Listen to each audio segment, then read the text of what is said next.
السلام عليكم ورحمة الله وبركاته. النهاردة ان شاء الله هنعمل اكلة سريعة ولذيذة، اكلة نص الاسبوع كده. يعني لو لقيتي نفسك زهقانة من الطبخ ومن الاكل ممكن تعملي الاكلة دي سريعة ولذيذة والكل بيحبها.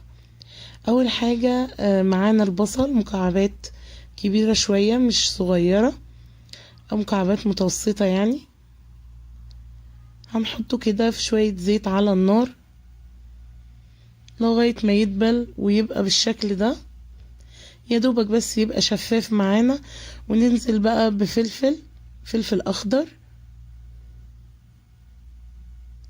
لو عندك يعني الفلفل الاخضر هنا عندي كان في اخضر على احمر كده، اللي هو بيبقى النص الفلفلايه خضرة والنص احمر. لو انت عايزه تحطي فلفل الوان وماله، بس الفلفل الاخضر بيبقى احلى بكتير من الفلفل الملون في الاكله دي. بعد لما خدت تشويحتين كده نزلت بالطماطم، مكعبات طماطم كبيرة برضو، وهقلب لغاية ما احس ان الطماطم بتاعتي اتشوحت هي كمان مع باقي المكونات.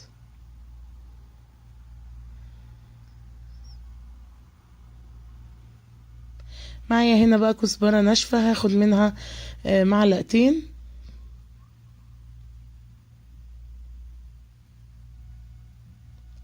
صغيرين بالشكل ده.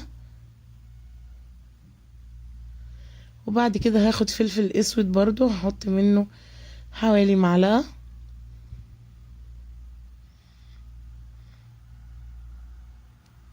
وكمون هاخد منه برضو معلقة. دي البهارات بتاعتنا، مش محتاجين بهارات تاني. والملح مش هضيفه دلوقتي، الملح مش هضيفه غير يعني قبل الاكلة ما تخلص ب5 دقايق بس،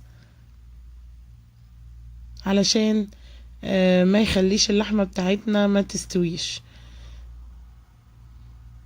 تمام، هسيبهم هغطي عليهم بس شوية كده لغاية ما يتبالوا كلهم مع بعض، واحس ان الطماطم استوت شوية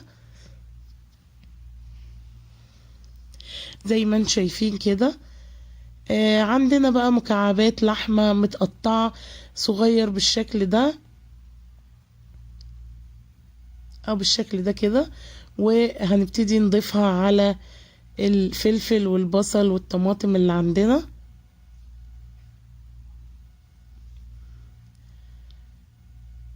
زي ما انتم شايفين كده. يفضل ان اللحمة ما تكونش من الفخذ عشان ما تبقاش ناشفة قوي، تكون يعني من مكان اللحمة بتاعته طرية. هقلبهم بقى بالشكل ده وخلاص اندمجوا في بعض. هحط عليهم حوالي معلقتين كبار صويا صوص. الصويا صوص بتطري النسيج بتاع اللحمة وبتخليه يستوي بسرعة وبتدينا طعم حلو قوي. ومعلقتين يعني مش فيهمش ضرر ان شاء الله. والصويا صوص حلوة للبنات او للستات، يعني هي مش مفضلة شوية للذكور، لكن معلقتين بس يعني مش بيأثروا كل فترة. خلاص كده الأكلة بتاعتنا استوت وبقت لذيذة جدا. كل اللي هعمله ان انا بعد ما تكمل سوا هحطها في سندوتشات والكل ياكل منها بالهنا والشفا.